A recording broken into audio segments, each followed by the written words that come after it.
Hello viewers, welcome to Pak Film Zone channel. I hope you are doing well.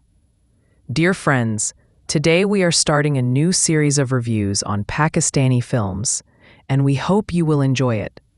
So let's begin this journey with Pakistan's very first feature film, Teri Yaad. Viewers, when Pakistan came into existence, just like many other things were divided between India and Pakistan, the film industry too was split.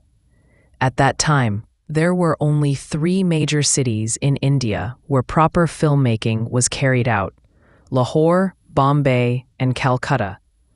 Out of these, only Lahore's film industry came to Pakistan's share, but unfortunately, it was badly destroyed during the riots of 1947. After the creation of Pakistan in August 1947, work started to revive those ruined and deserted film studios.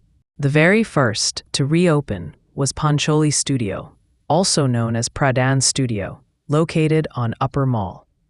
At that time, it was still under the ownership of Seth Dalsukh M. Pancholi, while its administration was being managed by an income tax lawyer, Dewan Sardar Lal.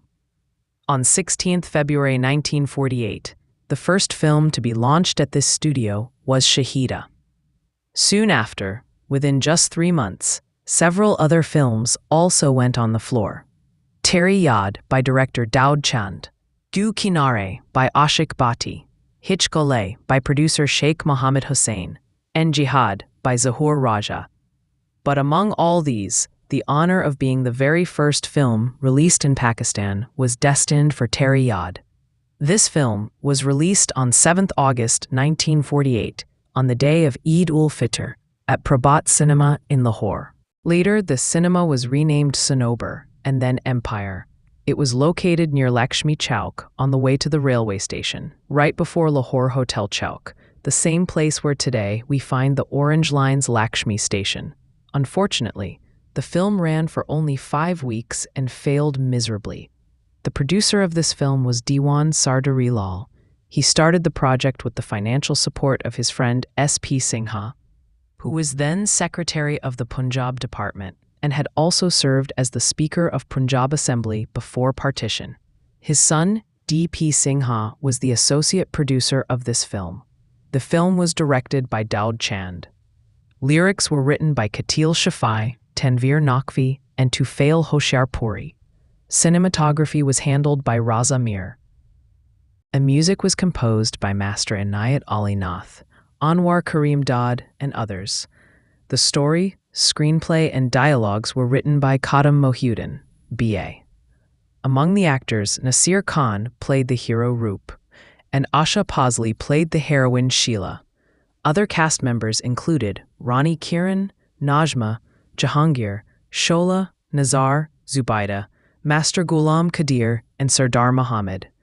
In Karachi, the film was released on 4 November 1949, but just like Lahore, it too could last only 5 weeks there.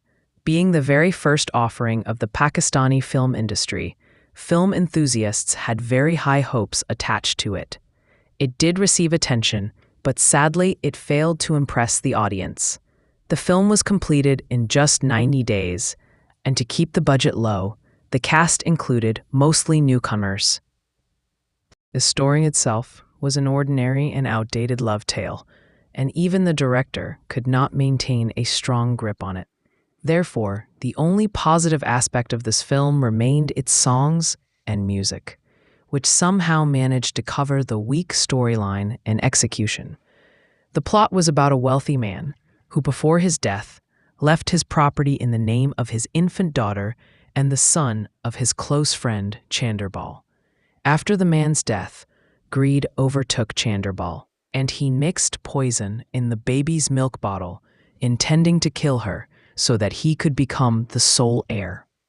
When his crime was exposed, he was spared only on the condition that he leave the city and settle somewhere far away. The rich man's widow, Rani Sahiba, adopted an orphan girl. With the help of her family doctor, Kumar Sahib, Rani Sahiba raised the adopted girl. 15 years passed, and Sheila grew into a young woman. Around this time, a medical student named Roop came into their lives. With no place to stay, Rani Sahiba allowed him to live at her house for a week. Soon, love blossomed between Roop and Sheila. But when Rani Sahiba found out, she became furious and threw Roop out of the house. She wanted to marry Sheila to a foreign-returned gentleman. Lalit. However, due to certain circumstances, she eventually agreed to Sheila's marriage with Roop.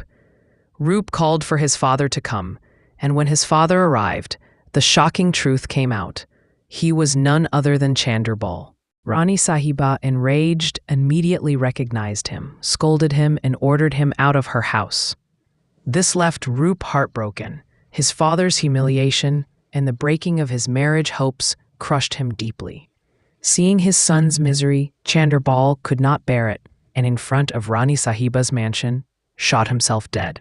Yet even then, Rani Sahiba refused to marry Sheila to Roop. Finally, after being convinced by a close well-wisher, she agreed, and Sheila and Roop were married. The film attempted to create a dramatic environment right from the start. It opened with a stormy night scene where a woman narrates her life story inside a hut. The idea was to build suspense, but as the film progressed, many links were lost. Even after watching the full film, one could not figure out why the story was introduced in such a chaotic manner. Among the actors, Asha Posley and Najma gave somewhat better performances. Rani Kiran, who played Sheila's mother, had a role with strong potential but failed to deliver. Nasir Khan, Jahangir, and most of the other actors also gave disappointing performances. Jahangir played the foreign-returned Lalit, while Najma played his lover. The most notable aspect of this film was its cast and crew's connections. The hero, Nasir Khan, was the younger brother of legendary Indian actor Dilip Kumar. Actor Jahangir was the father of well-known TV actor Shamil Khan. Music director Inayat Ali Nath was the father of heroine Asha Posley. Cinematographer Raza Mir was the father of senior film and TV actor Asif Raza Mir. Nawar Sultana and Ali Baksh Zahur lent their voices. A total of 13 songs were recorded for this film, out of which 10 were included. Unfortunately, no gramophone records were released, which is why these songs could not reach the public. The songs were decent. The music was fairly good. But due to the weak story, direction, and cinematography, the film failed to succeed. Viewers, we hope you liked this film review. Please do share your feedback in the comments, subscribe to our channel, and press the bell icon. This will encourage us and also keep you updated with our latest videos. That's all for today. Take care and Allah Hafiz.